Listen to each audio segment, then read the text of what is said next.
الحمد لله الذي جعل الناس راضين والصلاة والسلام على من كان نبيا وآدم بين ما تقولين وعلى آله الطيبين الطاهرين وعلى عباد الله الصالحين أما بعد فقد قال الله تبارك وتعالى في القرآن العظيم يا أيها الناس قد جاءتكم موعظة من ربكم وشفاء لما في الصدور وهدى ورحمة للمؤمنين صدق الله مولانا العظيم وصدق رسوله النبي الأمين المكين الكريم ونحن على ذلك لمن الشاكرين والشاكرين والحمد لله رب العالمين. معزز سامعین کرام، آیت کریمہ پر گفتگو شروع سے قبل آئیے ہمارا امید کریں کہ مرتبہ بات رسالت میں درود پاک کا نذرانہ پیش کریں. پڑھیں باوجود بلند اللہم صلی علی سیدنا شفیعنا مولانا محمد وآلہ وسلم صلاۃ و سلام علیک یا رسول اللہ یا حبیب اللہ یا نبی اللہ. معزز سامعین کرام، ابھی میں نے آپ کے سامنے قرآن کریم کی بہت ہی مشہور و معروف آیت کریمہ تلاوت کی ہے، جس میں اللہ رب العزت ارشاد فرماتا ہے یا ایھا الناس قد جاءکم موعظۃ من ربکم، اے لوگوں تمہارے پاس تمہارے رب کی جانب سے نصیحت آ گئی اور دلوں کی نصیحت،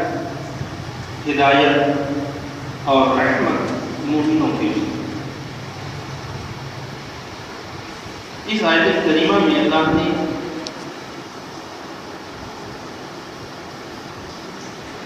قرآن کے تعلق سے بیان فرمایا کہ یہ قرآن کریم جو اللہ کا کلام ہے، یہ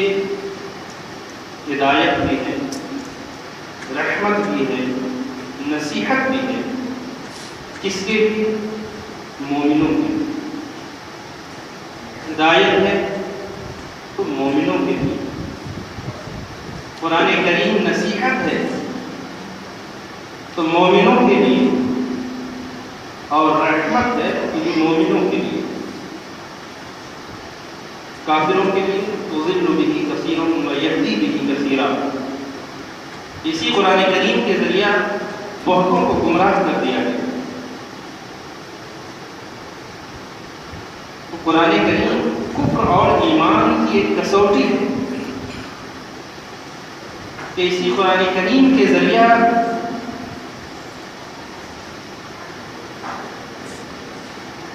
کافروں کو گمراہ کیا گیا، بلکہ ان کے گمراہیت میں اضافہ کر دیا گیا، کیونکہ گمراہ تو پہلے سے تھے. جیسے گندگی کے ڈھیر پر اگر بارش ہو جائے تو اس کی گندگی اور پھیل جاتی ہے، اور وہی بارش اگر پھولوں پر برس جائے تو اس کی پھولوں کی خوشبو اور زیادہ پھیل جاتی ہے. تو یہ قرآن ہدایت بھی ہے، رحمت بھی ہے، نصیحت بھی ہے، لیکن مسلمانوں کے لیے. قرآن کریم میں اللہ رب العزت ارشاد فرماتا ہے اذا تلیت آیاتہ زادتہم ایمانا،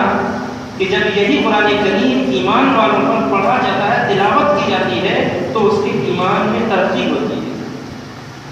اس کے ایمان میں ترقی ہوتی ہے. اور یہ قرآن کریم اللہ کے رسول صلی اللہ علیہ وسلم ایسے دور میں تشریف لائے، ایسے ماحول میں کہ جب لوگ عقلی میں سخن کے مالک تھے، فصاحت و بلاغت کے اپنے آپ کو بادشاہ سمجھتے تھے. تو ایسے ماحول میں اللہ رب العزت نے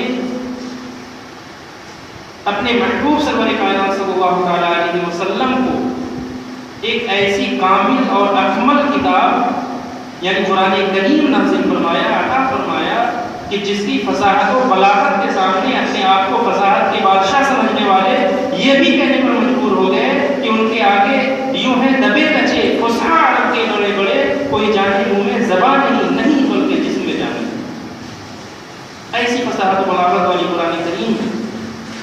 کہ جو اپنے آپ کو فصاحت و بلاغت کا بادشاہ سمجھتے تھے،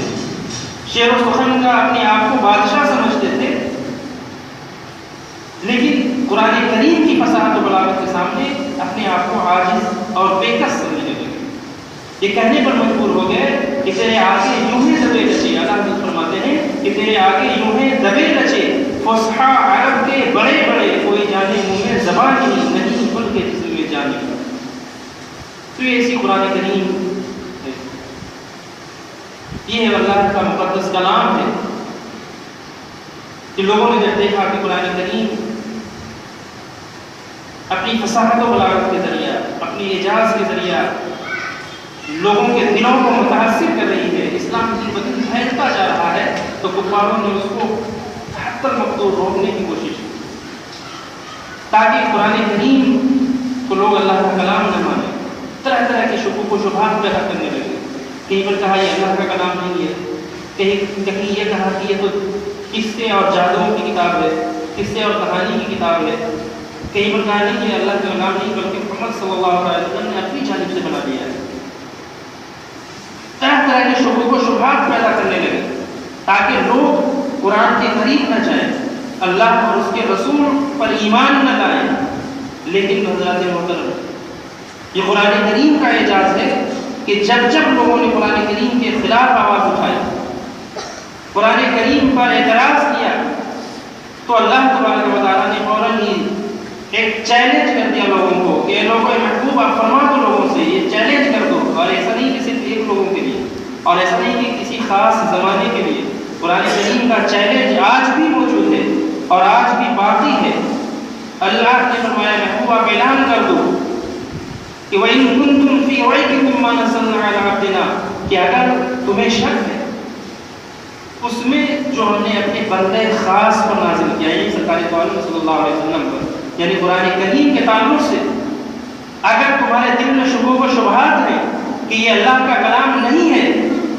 اگر تمہارے دل میں شک ہے کہ یہ اللہ کا کلام نہیں کسی انسان کا کلام ہے، قصے اور کہانیوں کے کلام کی کتاب ہے، تو فَأْتُوا بِسُورَةٍ مِّن مِّثْلِهِ، تو تم بھی اس کی طرح ایک سورت ہی لے کر آ جاؤ۔ اور ایسا نہیں کہ تم صرف تم، بلکہ وَادْعُوا شُهَدَاءَكُم مِّن دُونِ اللَّهِ، اللہ کے علاوہ جتنے تمہارے حمایتی ہیں سب کو تم بلا لو اپنی مدد کے لیے۔ ان کنتم صادقین، اگر تم سچے، اگر تمہارے دل میں شک ہے اور یہ تمہارا شک اگر تم یہ چاہتے ہو، اگر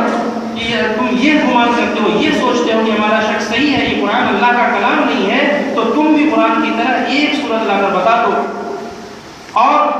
اس سورت کے بنانے میں تم اللہ کے علاوہ جتنے بھی تمہارے حمایتی ہیں، مددگار ہیں، سب کو بلا لو، سب کی مدد لے لو اور ایک سورت لا کر بتا دو۔ اور فَإِن لَّمْ تَفْعَلُوا، یاد رکھو کہ اگر تم ایسا نہیں کر سکتے، وَلَن تَفْعَلُوا، اللہ فرماتا ہے کہ تم ایسا کر بھی نہیں سکتے، کرنے کی کیا بات ہے، وَلَن تَفْعَلُوا، تم ہرگز نہیں کر سکتے، قرآن میں اللہ نے فرمایا وَلَن تَفْعَلُوا، ہرگز نہیں کر سکتے تم ایسا، قرآن کریم کی ایک سورت تو دور کی بات ہے، ایک آیت کی طرح بھی تم نہیں لا سکتے، تو فَاتَّقُوا النَّارَ الَّتِي وَقُودُهَا النَّاسُ، تو تم اس جہنم کی آگ سے ڈرو، تم اس آگ سے ڈرو جس کا ایندھن کون ہے، انسان اور پتھر، تم اس آگ سے ڈرو، اس جہنم سے ڈرو جس کا ایندھن آگ اور پتھر ہے، جس کی سختی، جس کی گرمی کا یہ عالم ہے، کہ حدیث پاک میں یہ آتا ہے کہ جہنم کی آگ کا یہ عالم ہے کہ اگر ایک سوئی کے ناطے کے برابر بھی اگر دنیا میں گر جائے تو پوری دنیا جل کر خاکستر ہو جائے، ایسی آگ ہے۔ تو اس آگ سے ڈرو، قرآن کریم کے تعلق سے جو تمہارے دل میں جو شکوک و شبہات ہیں، جو تم لوگوں کو بہکاتے ہو کہ قرآن اللہ کا کلام نہیں، اس سے تم باز آ جاؤ، بلکہ تم اس پر ایمان لے آؤ کہ قرآن کریم یہ اللہ کا کلام ہے جو اللہ تبارک و تعالیٰ نے اپنے بندے خاص سرور کائنات صلی اللہ تعالیٰ علیہ وسلم پر نازل فرمایا۔ تو یہ قرآن کریم کا اعجاز ہے۔ لیکن آج ہم اپنی ناعلمی کی وجہ سے، اپنی غفلت کی وجہ سے، ہم نے قرآن کریم کی تعلیمات کو چھوڑ دیا، قرآن کریم کو پڑھنا چھوڑ دیا، ان کی تعلیمات پر عمل کرنا چھوڑ دیا ہے۔ وہ زمانے میں معزز کے مسلمان ہو کر ہم خوار ہوئے تاریخ قرآن ہو کر، کیا ہمیں ذلت و رسوائی کا سبب ہمیں ہر جگہ جو ذلت و رسوائی حاصل ہو رہی ہے اس کا سبب صرف یہی ہے کہ ہم نے قرآن کی تعلیمات کو چھوڑ دیا ہے، ہم نے قرآن کی تعلیمات پر عمل کرنا چھوڑ دیا ہے، بلکہ عمل تو دور کی بات ہے، تو ہمیں ہمارے معاشرے کا یہ حال ہے کہ ہم میں سے بہتوں کو قرآن پڑھنا بھی نہیں آتا۔ اگر کسی کو پڑھنا آتا ہے تو صحیح پڑھنا نہیں آتا اور کوشش بھی نہیں کرتے، بلکہ ہمارے یہاں کا یہ ماحول ہو گیا، یہ معاشرہ ہو گیا ہے کہ قرآن کریم کو بس اتنا کے لیے سمجھتے ہیں کہ قرآن کریم کیوں نازل ہوا ہے؟ بیماری میں پڑھ کر دم کر دینے کے لیے، یا پھر